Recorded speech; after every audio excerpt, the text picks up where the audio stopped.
Good morning friends. आज हम लोग रासायनिक संयोग के नियमों को पढ़ेंगे कि किस प्रकार तत्वों के परमाणु आपस में संयोग करते हैं, कि नियमों के आधार पर उनका संयोग होता है। तो हमारा जो आज का टॉपिक है वो है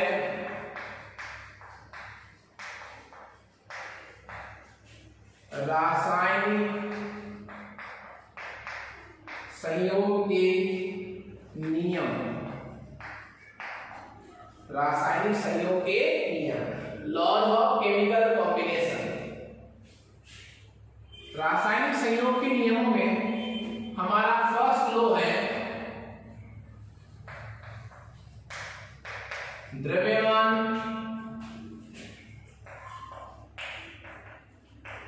संरक्षण का नियम। द्रव्यमान संरक्षण का नियम, law of conservation of mass. ये नियम किसने दिया? लेवासिए ने। नियम तो किसने बताया? लेवासी नामक वैज्ञानिक ने, लेकिन प्रतिपादित किसने किया? लैंडॉल्फ ने।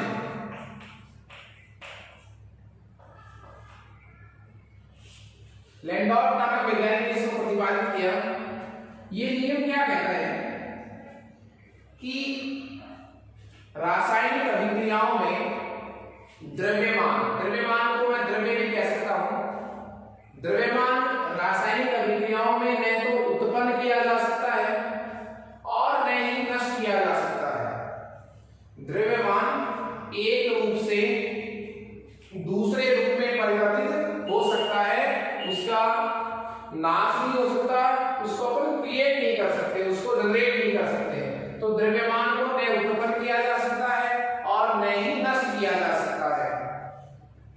ये नियम क्या कहलाता है? द्रव्यमान संरक्षण का नियम, जो लेवासी द्वारा दिया गया था। इसको प्रतिपादित किसने किया? लैंडॉल्फ नामक वैज्ञानिक ने। अपन इस नियम को सिद्ध भी कर सकते हैं इसी अभिक्रिया द्वारा।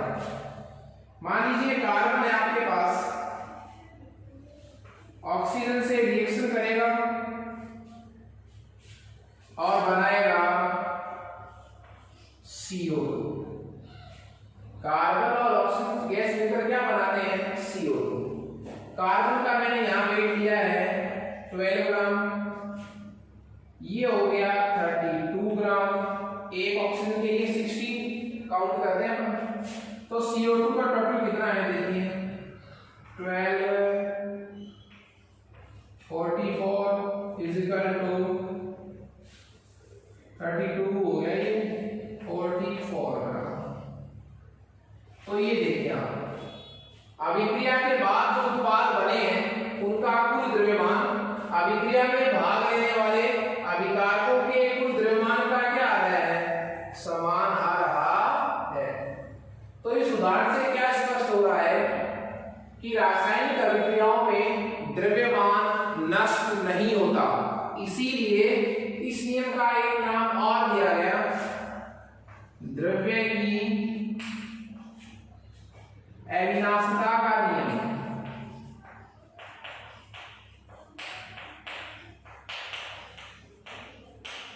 क्या नाम दिया गया इसको?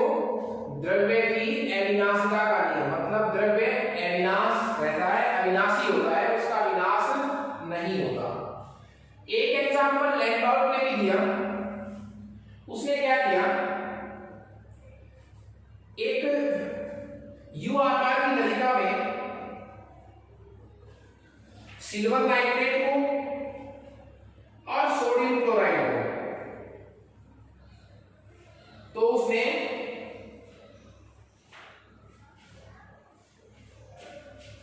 एक ट्यूब ली,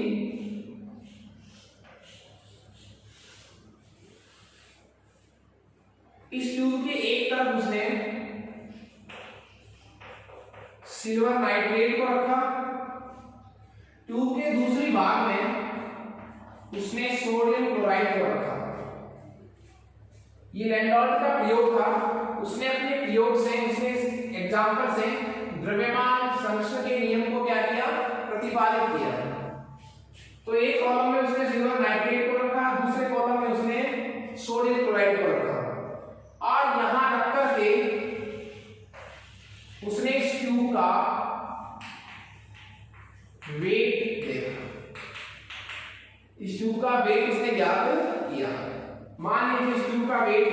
x आंसर है ऐसा, x ग्राम।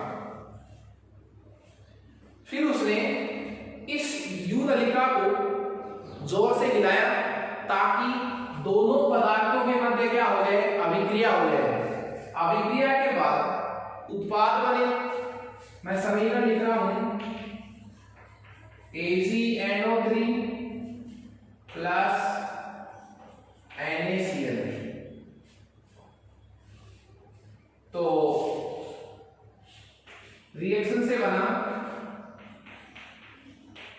सोडियम नाइट्रेट प्लस AgCl का अवक्षेप प्राप्त हुआ। उसने दोनों विलयन पदार्थों को पहले अलग अलग रखा। इस U2 का उसने वेट फाइंड किया, कितना आया, x ग्राम। फिर उसने इसको ट्यूब को हिलाया ताकि दोनों के मध्य रिएक्शन हो जाए। जो प्रोडक्ट बने, इसके अंदर बनेगा प्रोडक्ट। फिर उसने वापस से इसका वेट देखा तो इस बार भी वेट कितना आया, x ग्राम। इसका मतलब रासायनिक अभिक्रियाओं में द्रव्यमान संरक्षित रहता है।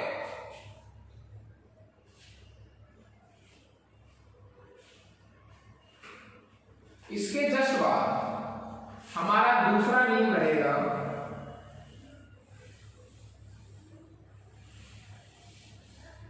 स्थिर अनुपात का नियम, लॉ ऑफ कांस्टेंट प्रोपोर्शन।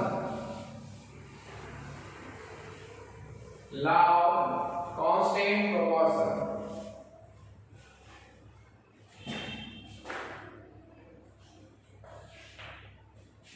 दूसरा नियम क्या हो जाएगा,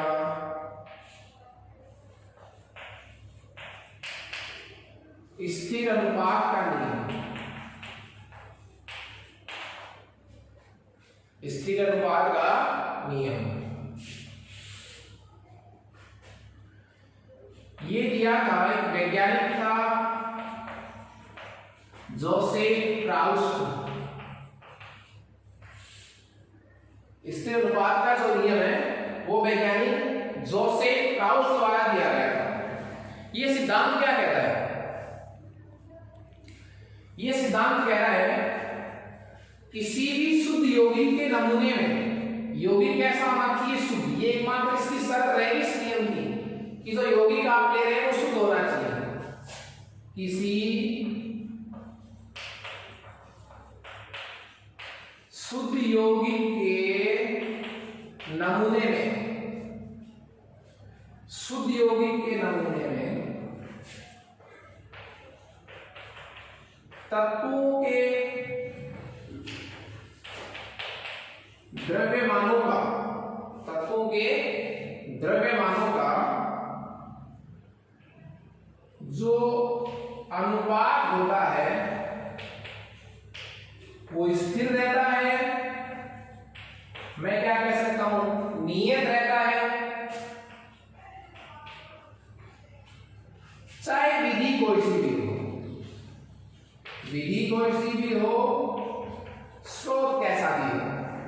तो मैं इस नियम को ये कह सकता हूं कि किसी शुद्ध यौगिक के नमूने में उपस्थित तत्वों के द्रव्यमानों का अनुपात क्या रहता है, स्थिर रहता है, चाहे वह यौगिक किसी भी विधि या स्रोत से प्राप्त किया गया हो। मैं इस नियम को एक एग्जांपल के थ्रू आपके सामने प्रूव करूंगा। देखिए, H2O की बात करें, जल। H2O में हाइड्रोजन और ऑक्सीजन दो प्रकार के परमाणु हैं। हाइड्रोजन का वेट कितना हो जाएगा, 2। ऑक्सीजन का वेट कितना है, 60। तो रेशियो क्या आ गया, 1:8। जल में हाइड्रोजन तथा ऑक्सीजन के द्रव्यमानों का अनुपात कितना आया, 1:8। आप जल कहीं से भी लाइए, नदी का जल लाइए, कुएं का जल लाइए, किसी झील से लाइए, किसी सागर से लाइए, आपको किसी भी स्रोत से लाए गए जल में हाइड्रोजन और ऑक्सीजन का जो अनुपात है वो 1:8 ही मिलेगा, चाहे आप जल नदी से लाए चाहे समुद्र से लाए। ओके, एक एग्जांपल और अपन discuss CO2 carbon dioxide. Carbon dioxide को बनाने की बहुत सारी विधियां हैं, मैं दो विधियां यहां पर डिस्कस कर रहा हूं। आप कोक को वायु के आधिक्य में जलाइए, कोक को वायु के आधिक्य में जलाइए तो बन जाएगा CO2। CO2 बनाने की एक मेथड और है, लाइमस्टोन, चूना पत्थर आपने देखा होगा, चूने पत्थर का तापीय अपघटन करवाइए, कैल्शियम ऑक्साइड प्लस CO2। आप प्राप्त तो CO2 कर रहे हैं, यहां भी CO2 प्राप्त कर रहे हैं और यहां भी CO2, लेकिन यहां जो CO2 है वो कोक के थ्रू प्राप्त हुई है, यहां जो CO2 है वो कैल्शियम कार्बोनेट या अपघटन से प्राप्त हुई है, लेकिन दोनों ही CO2 में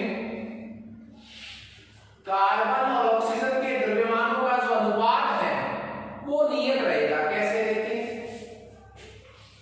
C ऑक्सीजन 12, ऑक्सीजन का कितना हो गया 32, तो 3:8। चाहे आप कोक से CO2 बनाइए और चाहे आप चूना पत्थर के तापीय अपघटन से CO2 बनाइए, आपको CO2 में कार्बन और ऑक्सीजन के द्रव्यमानों का जो अनुपात है वो 3:8 ही प्राप्त होगा। ओके,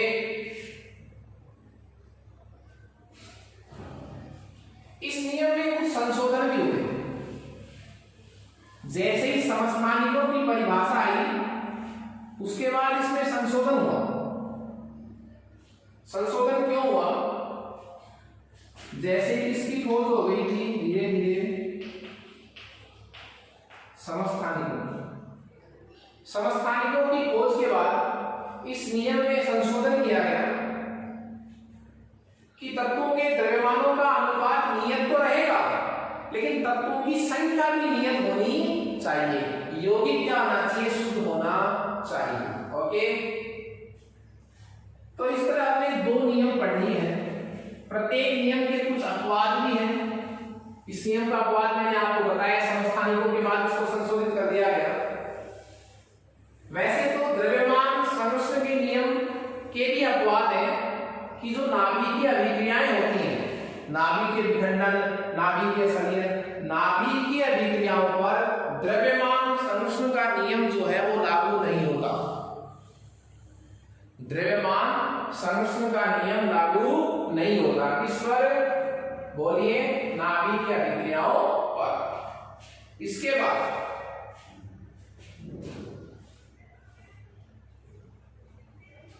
हमारा थर्ड रूल है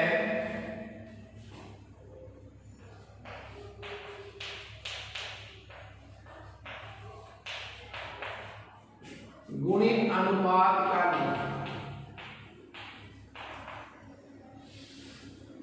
गुणित अनुपात का नियम, लॉ ऑफ मल्टीपल प्रोपोर्शन, किसके द्वारा प्रतिपादित किया गया? जॉन डाल्टन के द्वारा। जॉन डाल्टन के द्वारा एक नियम प्रतिपादित किया गया। इस नियम के अनुसार देखिए क्या है कि कोई दो तत्व जब परस्पर अभिक्रिया करके एक से अधिक यौगिक बनाते हैं तो एक तत्व के निश्चित द्रव्यमान के साथ जुड़ने वाले दूसरे तत्व के द्रव्यमानों में एक सरल अनुपात होता है। रिवाइज कर रहा हूं मैं, जब दो तत्व मिलकर एक से अधिक यौगिक बनाते हैं तो एक तत्व के निश्चित द्रव्यमान के साथ जुड़ने वाले दूसरे तत्व के द्रव्यमानों में सरल अनुपात का नियम लागू होता है। देखिए, मैं इसको ऐसे नहीं कह सकता हूं कि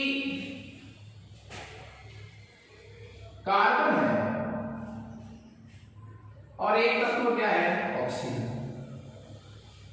ये बेसिक रूल्स है, इसलिए मैं आपको धीरे धीरे पढ़ा रहा हूं। एक तत्व कार्बन है और दूसरा तत्व क्या है?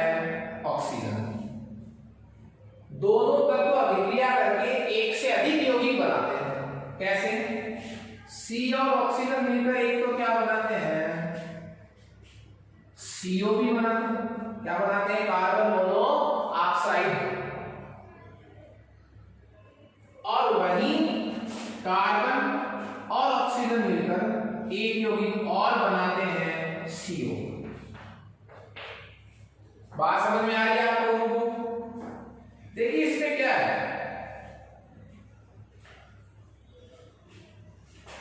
नियम क्या कह रहा है? कोई दो तत्व है तो कौन कौन हो गए? कार्बन और ऑक्सीजन। नियम को आप इस एग्जाम्पल पर फिट करके देखिए। कोई दो तत्व है, कोई दो तत्व कौन कौन से? कार्बन और ऑक्सीजन। कोई दो तत्व है मिलकर जब एक से अधिक यौगिक बनाते हैं, तो देखिए दो तत्व थे, एक से अधिक यौगिक कैसे बना रहे हैं? कार्बन मोनोऑक्साइड भी बना रहे हैं, कार्बन डाइऑक्साइड भी बना रहे हैं। तो दो तत्व मिलकर एक से अधिक यौगिक बनाते हैं, तो एक तत्व के निश्चित द्रव्यमान के साथ, यहाँ कार्बन कितना है? 12 ग्राम। ऑक्सीजन कितना है? 16 ग्राम। यहाँ ऑक्सीजन कितना रहेगा? O2। यहाँ कार्बन कितना है? 12 ग्राम। ऑक्सीजन कितना है यहाँ पर? 32 ग्राम। तो नियम क्या था? कोई दो तत्व क्रिया करके एक से अधिक यौगिक बनाते हैं, तो एक तत्व के निश्चित द्रव्यमान के साथ, एक तत्व का निश्चित द्रव्यमान क्या है? कार्बन जो तत्व है निश्चित द्रव्यमान कितना है? 12 ग्राम। एक तत्व के निश्चित द्रव्यमान के साथ जुड़ने वाले दूसरे तत्व के द्रव्यमानों में सरल अनुपात होता है 16 एकम 16, 16 दूनी 32, 1:2। आया कि नहीं आया? तो कार्बन तो फिक्स था 12 ग्राम, पर जुड़ने वाले ऑक्सीजन अनुपात में आ रही है। एक बार 12 ग्राम से कितना ग्राम ऑक्सीजन जुड़ रहा है? 16 ग्राम। दूसरी बार 12 ग्राम कार्बन से कितने ग्राम ऑक्सीजन जुड़ रही है? 32 ग्राम। तो क्या नियम हो जाएगा गणित अनुपात के नियम में? देखिए कि कोई दो तत्व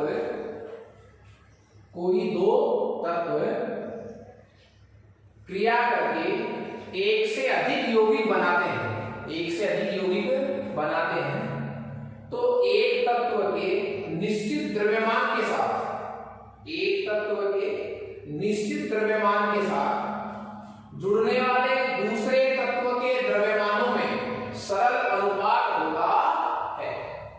एक और एग्जांपल मैं ले सकता हूं। हाइड्रोजन और ऑक्सीजन मिलकर एक यौगिक बनाते हैं H2। वही हाइड्रोजन, दो ऑक्सीजन मिलकर क्या बनाते हैं? H2O2। बात आ रही है समझ में? तो यहाँ हाइड्रोजन कितने ग्राम हो गया? 2 ग्राम। ऑक्सीजन कितने ग्राम हो गया? 16 ग्राम। यहाँ हाइड्रोजन कितने ग्राम है? 2 ग्राम। ऑक्सीजन कितने ग्राम हो गया? 32 ग्राम। वही नियम देखिए, दो तत्व हाइड्रोजन ऑक्सीजन क्रिया करके जब एक से अधिक प्रकार के यौगिक बनाते हैं, तो एक तत्व के निश्चित द्रव्यमान के साथ, ये तत्व का निश्चित द्रव्यमान है, एक तत्व के निश्चित द्रव्यमान के साथ जुड़ने वाले दूसरे तत्व के द्रव्यमानों में सरल अनुपात होता है 16 एकम 16 और 16 दूनी 32। एक अनुपात कितना आ गया? 2। तो एक तत्व का द्रव्यमान तो निश्चित रहेगा, दूसरे तत्व के द्रव्यमानों में गुणक अनुपात रहेगा।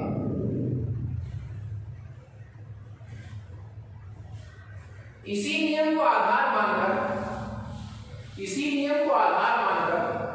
डाल्टन ने परमाणु का सिद्धांत प्रतिपादित किया।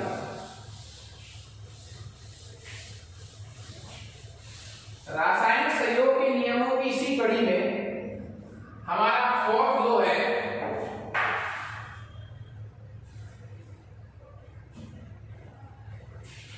व्युत्क्रम अनुपात का नियम।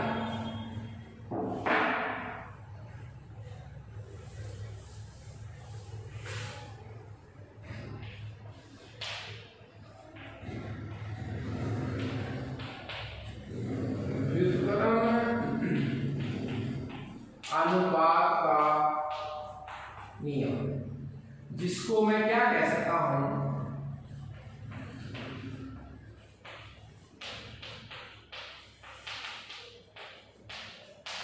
तुल्य अनुपात का नियम भी कह सकता हूं। व्युत्क्रमण अनुपात का नियम बोलो चाहे तुल्य अनुपात का नियम बोलो, दिया किसके द्वारा दिया गया था? रीचटर नाम का एक वैज्ञानिक था, वैज्ञानिक का नाम था रीचटर। तो नियम किसके द्वारा प्रतिपादित किया गया था? वैज्ञानिक रीचटर के द्वारा। लेकिन इसको प्रस्तुत किसके द्वारा किया गया था?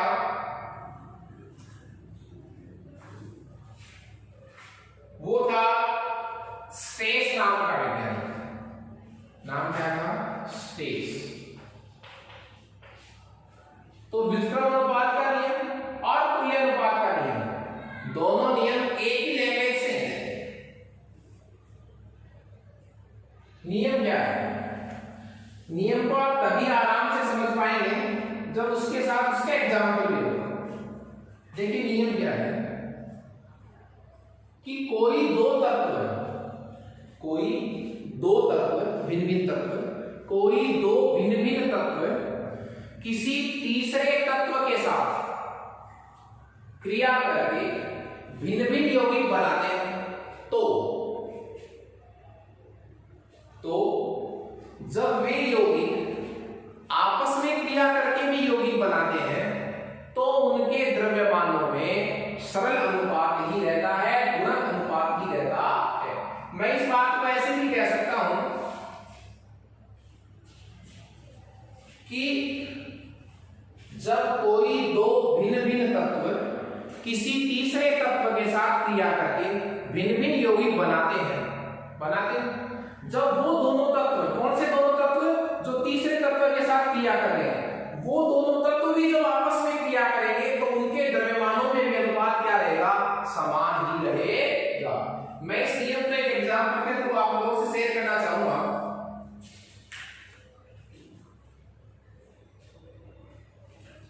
दो तत्व हैं, एक तो है हाइड्रोजन, एक तत्व है ऑक्सीजन और एक तत्व क्या है? सल्फर। एक तत्व ऑक्सीजन और एक तत्व क्या है? सल्फर।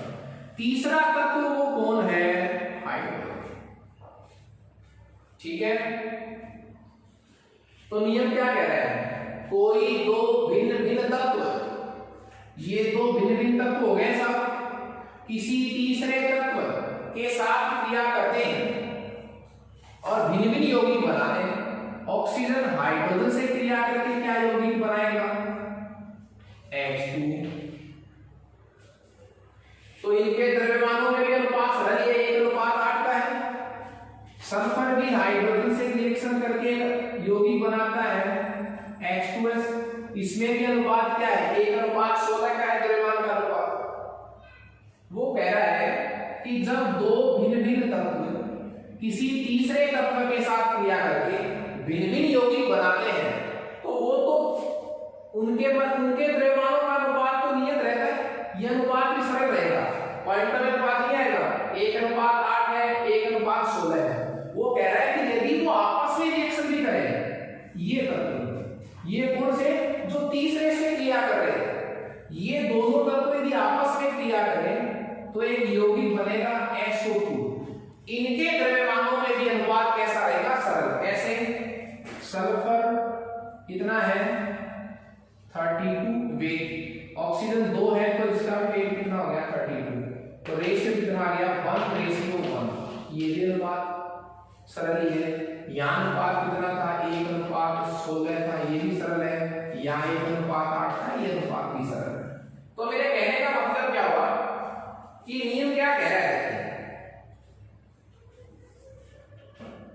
नियम ये कह रहा है कि दो भिन्न भिन्न तत्व जब किसी तीसरे तत्व के साथ क्रिया करके भिन्न भिन्न यौगिक बनाते हैं, बना दिया, इन यौगिकों में भी अनुपात क्या रहेगा? सरल।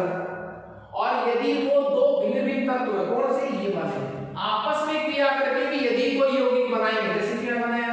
SO2, तो उस यौगिक में भी अनुपात क्या रहेगा? द्रव्यमानों का सरल ही रहेगा। ओके, नेक्स्ट हमारा जो रूल है वो है गैलिसेट का नियम।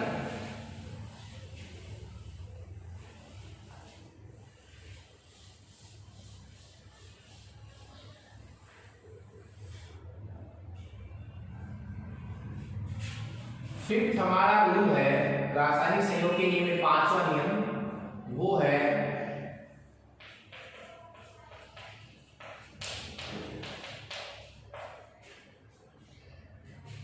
गैल्यूसेक का नियम।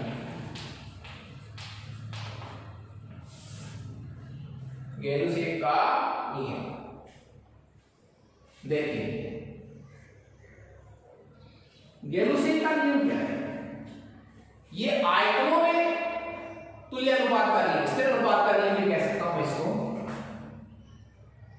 गैल्यूसेक का नाम वैज्ञानिक द्वारा दिया गया था कि समान ताप और दाब पर, समान ताप और दाब पर जो गैसें होती हैं वो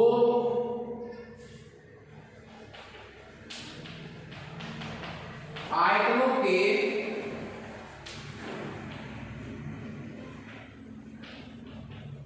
सरल अनुपात में संयोग करती है। नियम को सुनिए आप आपस से। गैल्यूसेक का नियम क्या कह रहा है? समान ताप और दाब पर सभी गैसें आयतनों के सरल अनुपात में संयोग करती हैं। इसके कहने का मतलब क्या हुआ कि जब भी कोई दो गैसें आपस में क्रिया करके उत्पाद बनाएंगी तो उन दोनों गैसों के आयतन में अनुपात कैसा रहेगा? सरल। और इसने कहा है यदि बनने वाला उत्पाद भी गैस है, बनने वाला उत्पाद भी क्या है? गैस है, तो उसके आयतन में भी ये क्या रहेगा? सरल अनुपात रहेगा। जैसे देखिए आप हाइड्रोजन गैस और क्लोरीन गैस, सुनना, क्रिया करके क्या बना रहे हैं? Hydrogen chloride gas. कह सकता हूं मैं इसका इसको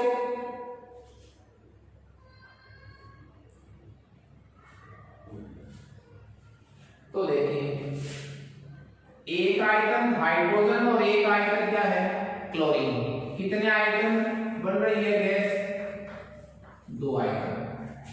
तो हाइड्रोजन और क्लोरीन ने किस अनुपात में संयोग किया भाई साहब? 1:1 में। सरल अनुपात ये पॉइंट ये है।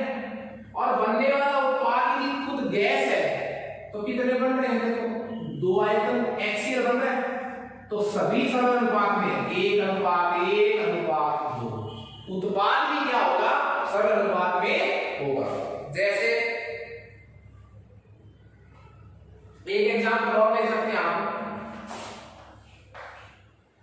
नाइट्रोजन प्लस हाइड्रोजन की रिएक्शन से एक गैस बनती है अमोनिया।